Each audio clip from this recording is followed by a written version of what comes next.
Une question. Mais bon sang de bon sang. Ah oui, je suis Erwin Avalon. La question c'est, ok, tu nous racontes que le monde physique c'est un hologramme qui est produit par le mental, mais on est bien ici, et qu'est-ce qu'on fait ici? Et comment on gère ce truc? Comment on gère les contradictions que notre corps physique et que la vie dans le monde physique n'arrête pas de nous présenter?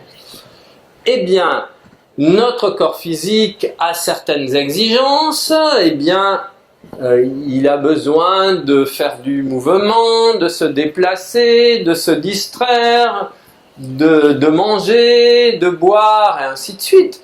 Eh bien, notre corps physique, il s'agit de le traiter le mieux possible. Et on ne va pas négliger notre corps physique, au contraire, on prend le plus grand soin possible du corps physique. Comment peut-on prendre le plus grand soin possible de notre corps physique? Eh bien, ça commence par aimer les cellules de notre corps. C'est cela la base de tout le travail spirituel, c'est absolument incontournable. Et c'est parce qu'on a un corps physique que l'on peut faire ce travail. Donc c'est grâce au corps physique que le travail que je vous suggère peut être fait.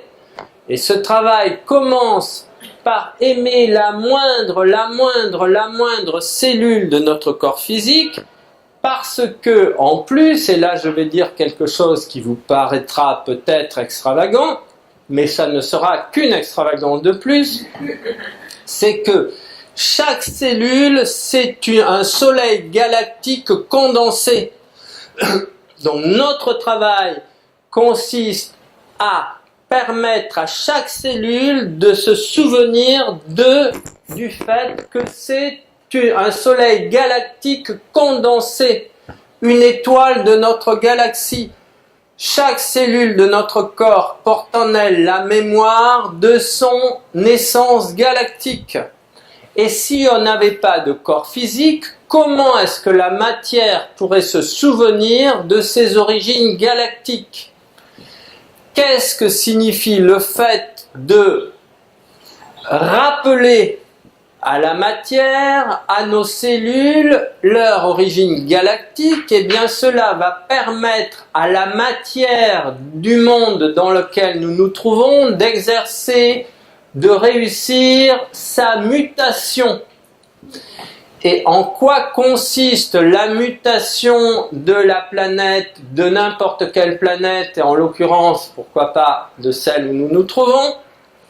La mutation de notre planète consiste à sortir de l'illusion mentale des objets, des formes, des couleurs qui se trouvent autour de nous, parce que ces formes, ces couleurs ne sont rien d'autre que la projection de la conception mentale que l'on se fait du monde dans lequel on se trouve.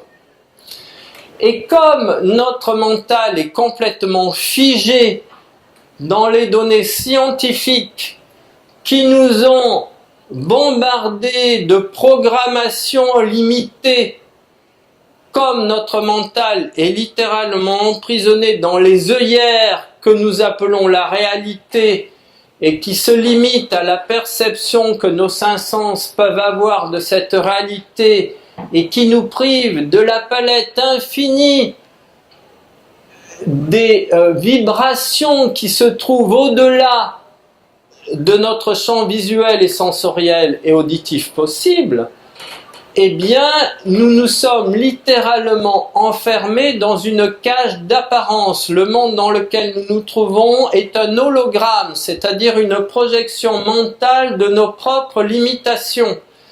Et comme nous avons projeté nos limitations dans ce monde nous renvoie toutes les limitations créées par notre mental, et c'est pour cela que nous vivons dans un monde de limitation, de pénurie, de désabondance, de pauvreté à tous les niveaux. Et donc, la plus grande des pauvretés, c'est le manque d'amour. C'est ça le summum de la pauvreté. Et le manque d'amour, c'est l'absence totale de considération que nous avons pour le corps physique, sans lequel notre expérience, et même cette expérience limitée et ridicule de l'hologramme du plan physique que nous avons créé, n'existerait même pas. Donc, et c'est cette expérience d'amour qui commence par l'amour pour les cellules qui va permettre, on va dire, la mutation, la sortie de l'hologramme, la libération de l'enfermement de la matière dans l'apparence illusoire qui nous est projetée comme sur un écran en permanence. Et c'est comme si on ne voyait de la matière que la périphérie, la membrane. Et au fur et à mesure que nous aimons davantage nos cellules, que nous les honorons, que nous les remercions, que nous faisons un travail avec elles et qu'elles se mettent à travailler avec nous dans l'amour, dans le service inconditionnel, mais surtout dans la joie et l'enthousiasme, ce qui leur manque le plus, eh bien à ce moment-là, la matière va muter, c'est-à-dire que nous allons commencer à apercevoir, à sentir, à toucher, à entendre la résonance de la matière intérieure et non plus de l'écorce de la matière. Et c'est donc le monde du cytoplasme et ensuite le monde du noyau qui va jaillir, qui va envahir notre réalité et qui va littéralement révolutionner la conscience humaine et la vie dans laquelle les humains se croient enfermés définitivement.